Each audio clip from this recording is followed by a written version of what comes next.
Today I wanted to take you guys along as I created a new backdrop for my pottery studio. So as you guys saw in a recent video, it wasn't a vibe. I had the background was just my messy room. So I decided to clean it today and bring you guys along. And for today's video, I'm actually just trying to move things around within the view of my camera to make it more pleasing to the eye when I'm sitting down to do pottery, which I do at the end of this video. So if you want to see me create 2 mugs, wait till the end of this video. The setup is not perfect. I don't love the way that it looks, but ultimately at the end of the day, it doesn't really matter because it'll be fluid. It'll kind of change as time goes on. I wanted it to be more blurry in the background. I'm sitting too close to the plants. It's basically just too difficult. I tried getting all my different lenses. You could never get the full scope of the pottery in the video with the type of lenses that I have. So for upcoming videos, it'll look different. So the whole point of today's video is just to clean up this room. I did it in a fast speed so you guys could watch it be very satisfying and come together quickly. In future videos for pottery, which I will be doing a bunch of, you will not have to look at my messy office because it is not messy anymore.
Did not get it the way that I wanted it, I don't think. But I think what I'm gonna try to do is set up a camera so you can see me, and then I'm gonna do a split screen and have a camera closer up to my hands so that you can feel like you're like watching me and hanging out with me, but also watch the pottery up close, which I know is really satisfying to watch.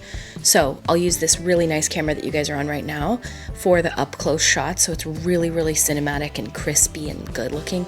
And then I'll use my like vlog camera style to set up, and then the background just is what it is. I think it's cute though, still. I think it's really cute. I'm way too close to the plants. I wish they were blurry, you know, vibey YouTube background.